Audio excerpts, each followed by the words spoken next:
Bismillahirrahmanirrahim. Assalamualaikum warahmatullahi wabarakatuh.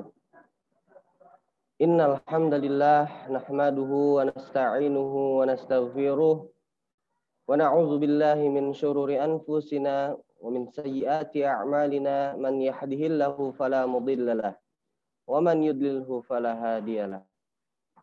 Asyhadu an la ilaha illallah wahdahu la syarikalah wa asyhadu anna Muhammadan abduhu wa rasuluh.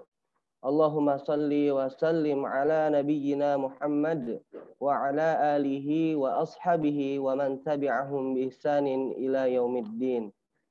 Qala Allah Ta'ala, ya ayyuhalladzina amanu taqullaha haqqa tuqatih wa la tamutunna illa wa antum muslimun.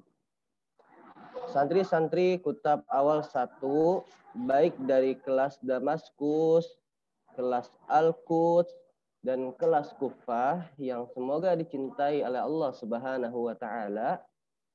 Masya Allah, alhamdulillah di hari ini tadi Ustadz melihat sangat semangat sekali ya ketika Ustadz melihat baik dari kelas Kufah, Damaskus, dan Al-Quds. Ketika masuk ruang Zoom, melihat teman-temannya sangat begitu gembira, bahagia, dan penuh dengan rasa semangatnya ya, Masya Allah. Namun perlu diingat, ya semangat itu tidak hanya ketika ukhti dan akhi semua di awal pembelajaran saja ya, namun ketika pembelajaran berlangsung dan sampai akhirnya pembelajaran. Ya, baik.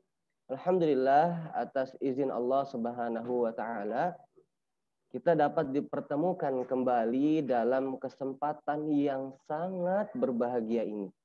Ya, di mana setelah kita melaksanakan pembelajaran 4 bulan lamanya dan mungkin di antara ukhti dan akhi belum pernah melihat temannya atau belum pernah melihat ustadz atau ustazahnya. Namun di hari ini Allah berikan kesempatan kita semua untuk hal itu. Ya, bisa kita saksikan bersama. Ya, tadi sebelum mulai kajian hari ini ada yang mengatakan ada ukhti ini, ada akhi ini. Ya, Masya Allah. Ya, semoga dengan pertemuan kita hari ini meskipun melalui media Zoom ini ya, semoga sama-sama kita berharap agar dapat tumbuhnya rasa ukhuwah Islamiyah ya di antara kita, antum, antuna, ustadz dan ustazah semuanya ya, sehingga dengan begitu antum dan antuna memiliki rasa kepedulian ya antara satu dan lainnya. Insyaallah pada kesempatan hari ini bersama Ustadz Misbah kita akan kita akan membahas sebuah tema yang sangat menarik. Insyaallah. Apa ya? Ada yang tahu? Ya, insyaallah. Ya, sebagaimana yang sudah diinformasikan dari kemarin, ya insyaallah kita akan membahas Allah mengawasi anak. Apa? Allah mengawasi anak. Nah, ada yang tahu maksud dari kata mengawasi itu apa? Ya, Allah mengawasi kita itu apa maksudnya? Nah, taib, santri-santri Ustadz yang semoga dicintai oleh Allah Subhanahu wa Ta'ala, makna dari Allah mengawasi itu adalah Allah melihat kita. Allah mengetahui rahasia-rahasia kita. Allah memperhatikan amalan-amalan yang kita kerjakan. Nah, dan Allah menegakkan suatu keputusan terhadap seorang hamba dan terhadap setiap jiwa dengan apa yang telah dilakukannya. Jadi santri-santri Ustadz, Allah itu selalu memantau kita ya. Allah itu selalu mengawasi kita dan mengetahui apa yang sedang kita lakukan dimanapun berada. Ya, sekalipun di tempat yang tertutup dan ataupun di tempat yang sangat jauh. Allah itu selalu memantau kita ya. Nah, baik, sebelum memasuki pembahasan, Ustadz akan mengajak santri-santri Ustadz untuk berkunjung ke suatu tempat ya, kita anggap kita saat ini sedang berada di gedung. Ya. Nah, sekarang perhatikan. Ini ada CCTV ya. Nah, ada yang tahu tidak CCTV itu apa? CCTV itu adalah kamera pengawas ya. Jadi kalau ada orang yang berbuat baik ya atau tidak berbuat baik, itu ketahuan nih di CCTV ini nih. Karena seperti kamera yang nyala, terlihat orang-orang yang ada di sekitar CCTV tersebut. Nah, ketika kita di dalam gedung, kita dikasih peraturan ya oleh penjaga gedung tersebut. Nah, penjaga gedung tersebut mengatakan, anak-anak, kalian jangan sentuh barang ini ya, jangan mengambil barang ini ya, dan jangan berbuat kerusakan di tempat ini ya. Karena di gedung ini diawasi atau dipantau oleh CCTV di setiap sudutnya. Kalau ada yang berbuat seperti itu, kata penjaga gedungnya nih, maka saya akan hukum sesuai dengan perbuatan yang kalian lakukan. Tuh, perhatikan. Ya, ketika dikasih aturan, ketika dilanggar, maka penjaga itu akan menghukumnya ya. Nah, setelah antum tahu peraturan tersebut, mungkinkah antum merasa takut? Takut? Iya, pasti merasa takut. Karena akan dihukum kalau misalnya kita terlihat di dalam CCTV itu tidak memenuhi aturannya. Ya, karena ada CCTV yang mengawasi antum. Nah, tapi kalau antum tetap nekat nih mau mengambil barangnya, mungkin bisa saja CCTV-nya dirusak agar CCTV itu tidak merekam antum. Ya, tapi tidak demikian dengan pengawasan Allah. Tidak demikian dengan penglihatan Allah. Karena pengawasan Allah itu tidak akan pernah rusak. Tidak akan pernah lapuk. Tetapi pengawasan Allah itu permanen. Tidak ada yang lebih canggih dan detail dari Allah Subhanahu wa taala. Masya Allah. Nah, baik, yang selanjutnya kita akan membahas ke pembahasan yang pertama ya, yaitu di sini ada sebuah gambar ya, di sini ada bacaan, mungkin Ukti ada yang bisa baca atau Akhi. Nah, ini adalah bacanya ana muslim. Nah, Ustaz tanya, apakah Ukti dan Akhi seorang muslim? Iya, antum adalah seorang muslim. Ya, ana muslim.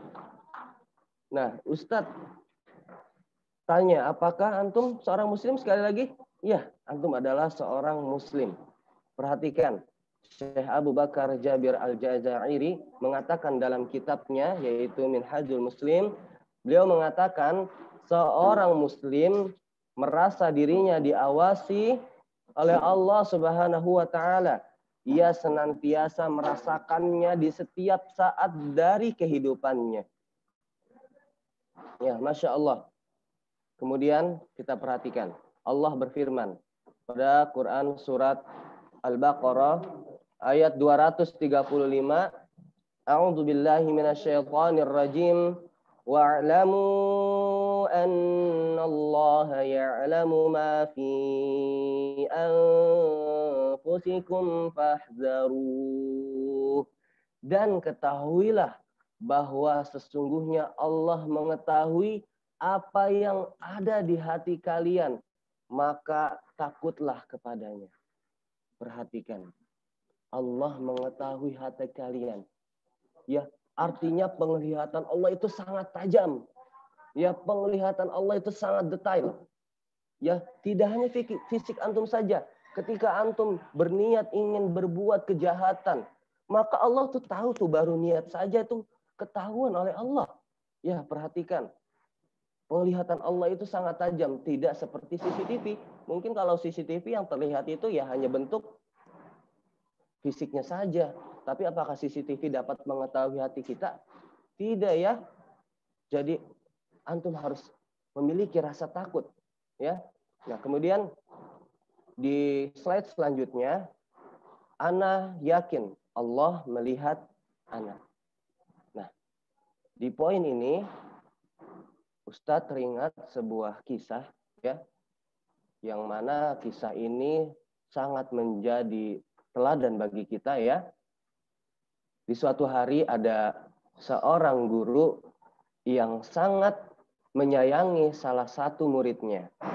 Nah, karena guru tersebut sayang, ya sangat sayang dengan murid itu, sehingga murid-murid yang lain itu merasa cemburu.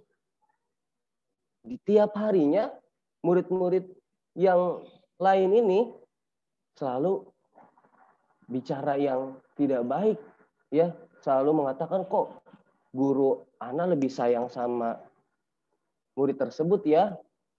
Nah, karena guru itu mendengar perkataan murid-muridnya, maka di suatu hari guru itu memerintahkan kepada seluruh muridnya, wahai murid-muridku, wahai anak-anakku, besok ketika antum ingin datang ke majelisku, bawalah sebuah hewan yang dapat disembelih. Nah, gurunya merintahkan kepada seluruh muridnya, termasuk murid yang guru ini sayangi ya. Nah, keesokan harinya satu persatu datang ke majelis ilmu gurunya dengan membawa hewan yang dapat disembelih. Ada yang bawa ayam, ada yang membawa kambing, ada yang membawa burung. Ya, satu persatu. Kemudian guru tersebut mengatakan, wahai murid-muridku, wahai anak-anakku, bertebarlah antum semua kemanapun antum berada. Kemudian guru memerintahkan antum semua untuk menyembelih hewan tersebut tanpa diketahui oleh siapapun. Perhatikan di garis bawahi, tanpa diketahui oleh siapapun. Nah, kemudian saat semuanya akhirnya bertebaran tuh. Ada yang lari ke gua, ada yang lari ke gunung, ada yang lari ke hutan, bahkan ada yang merakit perahu, ya. Kemudian dia pergi ke mana? Ke tengah sungai atau ke tengah laut, agar tidak ketahuan oleh siapapun ya. Kemudian guru tersebut bilang, nanti kalau misalnya sudah sore datanglah kepadaku dengan membawa hewan tersebut. Akhirnya karena mereka sudah bertebaran, setelah datang sore hari, satu persatu murid itu datang. Satu datang dengan bangganya dia jalan. Dengan membawa hewan itu, ya membawa hewan yang disembelih itu sudah dalam keadaan terpotong. Kemudian semuanya datang, mereka berhasil memotong itu. Akhirnya ada satu murid nih, murid kesayangan guru itu. Dia datang. Nah, ketika datang, teman-temannya yang lain yang berhasil motong itu melihat. Coba perhatikan. Tuh, murid kesayangan guru tidak dapat menyembelih. Tidak seperti kita berhasil menyembelih. Ya, tidak payah sekali nih muridnya ini ya, katanya disayang. Akhirnya guru tersebut terdiam dan tersenyum. Kemudian guru itu bertanya kepada murid yang disayangi oleh guru itu. Wahai muridku, wahai anakku, kenapa antum tidak memotong hewan sembelihanmu? Kemudian apa kata murid itu? Murid itu mengatakan, wahai guruku, bukan berarti aku menantang atau menentang perkataanmu. Tapi jujur guruku, ketika aku pergi ke suatu tempat, ternyata Allah melihatku. Ketika aku berpindah tempat, ternyata Allah melihatku. Ketika aku berpindah tempat lagi, Allah pun melihatku. Karena aku tahu ketika engkau menyampaikan tanpa diketahui oleh siapapun. Jadi aku dapat simpulkan bahwa aku tidak bisa pergi kemanapun karena Allah selalu mengawasiku. Perhatikan, ini adalah alasan seorang guru sangat menyayangi muridnya ini. Dan teman-temannya yang lain itu terdiam melihat begitu luar biasanya murid ini. Begitu bersih hatinya sehingga dia dapat menangkap perkataan gurunya itu dengan detail. Ya, sehingga dia merasa Allah itu selalu mengawasinya ya. Ya, jadi antum harus yakin, ana yakin Allah melihat ana. Ya, Allah berfirman pada Quran surat Al-Baqarah ayat 96, A'udzubillahi minasyaitonir rajim. Wallahu basirun bima ya'malun. Allah melihat apa yang mereka kerjakan, ya. Kemudian yang selanjutnya di poin ana yakin Allah mengetahui rahasia. Ya, Allah Subhanahu wa taala berfirman pada Quran surat At-Taubah ayat 78, A'udzubillahi minasyaitonir rajim. Alam ya'lamu annallaha ya'lamu sirrahum wa najwahum wa annallaha 'allamul ghuyub. Tidaklah mereka tahu bahwasannya Allah mengetahui rahasia dan bisikan mereka, dan bahwasannya Allah amat mengetahui segala yang gaib. Ya, Allah tuh mengetahui rahasia kita. Ya, kita bisik-bisik sama teman kita, Allah tahu. Bahkan walaupun kita diam, kita memiliki rahasia, Allah juga tahu. Ya, Ustadz teringat sebuah kisah. Ya, kisah Amirul Mukminin, yaitu Umar bin Khattab radhiyallahu anhu. Tatkala Khalifah Umar bin Khattab radhiyallahu anhu menjadi pemimpin umat Islam, beliau melarang mencampur susu dengan air karena perbuatan tersebut adalah perbuatan yang curang. Ya. Umar bin Khattab radhiyallahu anhu itu melarang mencampur air dan susu karena itu perbuatan curang. Ya, di awal kisah pada suatu malam Khalifah Umar bin Khattab radhiyallahu anhu pergi ke daerah pinggiran kota Madinah untuk istirahat sejenak. Nah, kemudian bersandarlah beliau di tembok salah satu rumah. Nah, terdengarlah oleh beliau suara perempuan, ya, seorang ibu yang memerintahkan anak perempuannya untuk mencampur susu dengan air. Tetapi anak perempuan yang diperintahkan ibunya tersebut menolak dan berkata, bagaimana aku hendak mencampurkannya, wahai ibuku, sedangkan Khalifah Umar melarangnya. Mendengar jawaban anak perempuannya, maka sang ibu mengatakan, Umar tidak akan mengetahui, wahai anakku. Perhatikan, ibunya mengatakan, Umar tidak akan mengetahui. Padahal Umar bin Khattab itu ada di balik rumahnya yang sedang bersandar di tembok rumahnya. Tapi Umar masih terdiam. Nah, ketika mendengar ucapan tersebut, nah anak perempuannya ini menjawab lagi. Kalaupun Umar tidak mengetahui, perhatikan, kalaupun Umar tidak mengetahui, tetapi Rabb-nya Umar yaitu Allah pasti mengetahui. Aku tidak akan pernah melakukannya, wahai ibuku, karena dia telah melarangnya. Nah, kata-kata wanita ini, ya kata-kata dari seorang ibu ini menyentuh hati Umar. Umar mendengar perkataan perempuan ini, ya seorang anak dari ibu yang ingin berbuat curang, tapi anak perempuannya ini tidak mengikuti perkataan ibunya karena dia takut Robnya Umar mengetahui. Ya, walaupun Umar bin Khattab tidak melihatnya, akan tetapi Robnya Umar mengetahui. Allah senantiasa mengawasinya. Jadi pelajaran yang dapat kita ambil dari kisah ini, yang pertama adalah selalu menanamkan sifat muraqabah, yaitu selalu merasa diawasi oleh Allah Azza wa Jalla, baik ketika sendiri atau ketika bersama orang lain.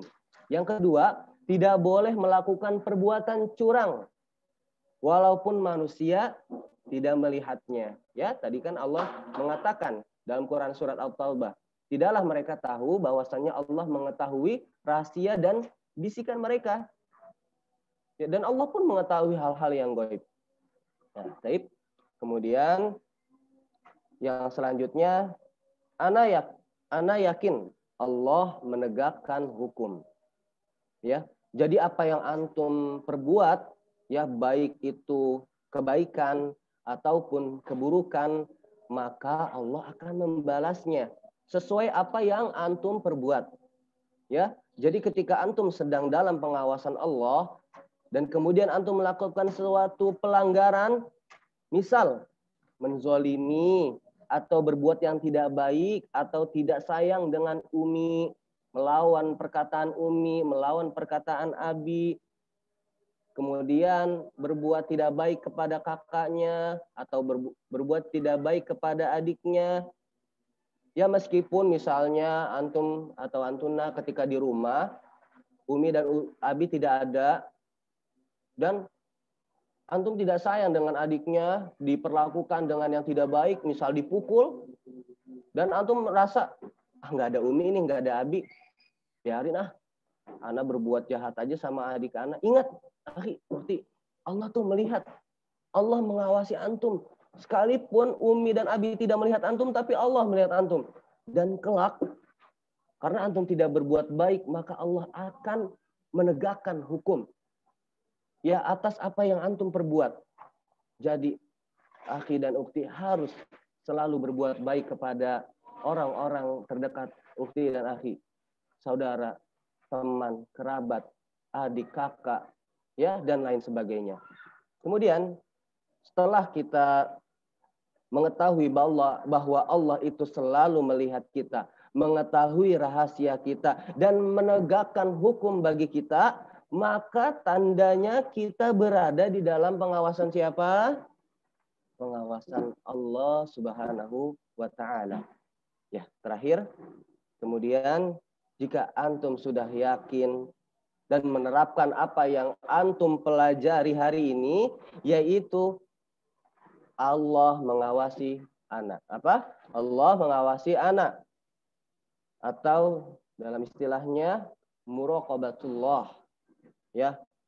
Maka ketika antum sudah menanamkan muraqabatullah pada diri antum, sangat banyak sekali manfaatnya. Ya. Ini manfaatnya.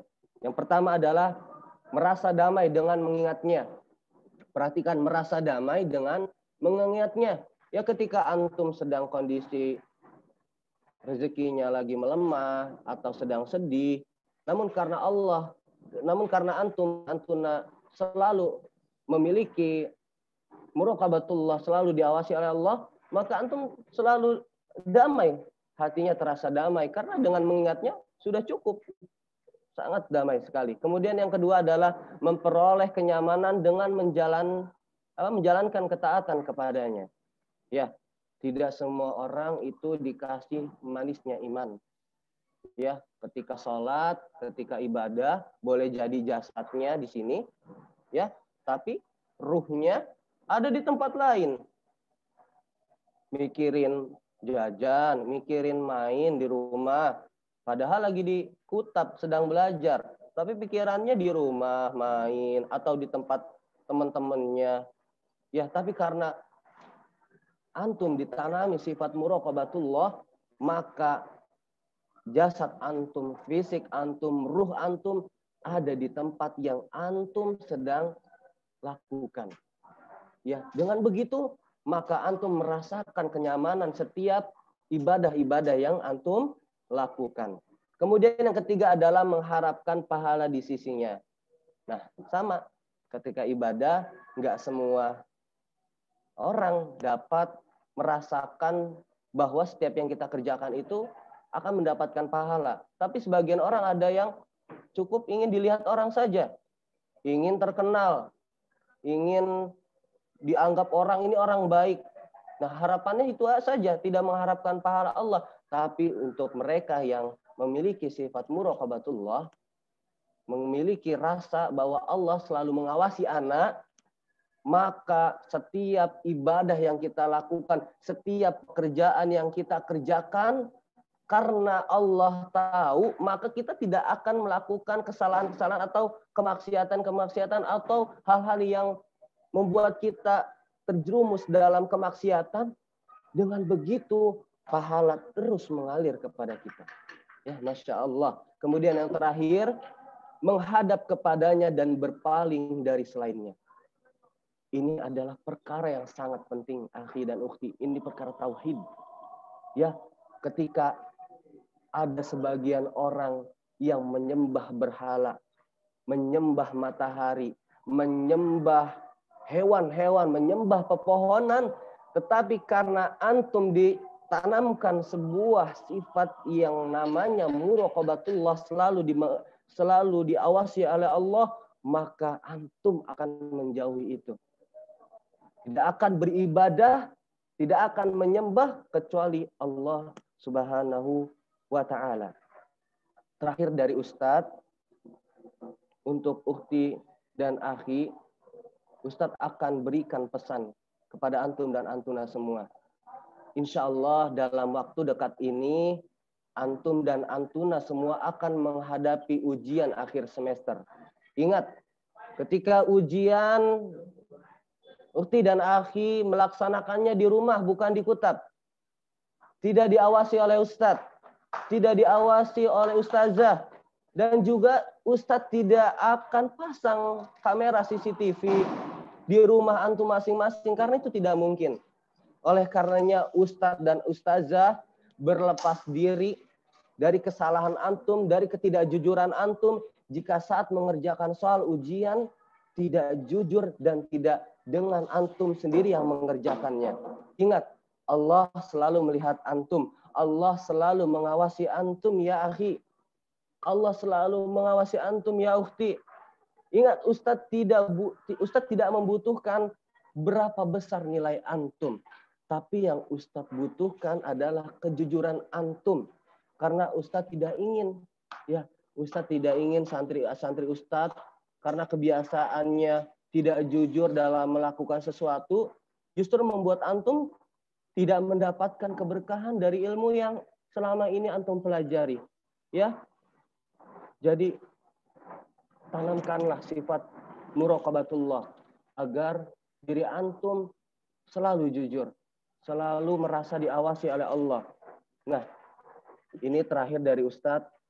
Ustadz akan menyampaikan sebuah kata-kata yang mana antum dan antuna harus perlu selalu ingat.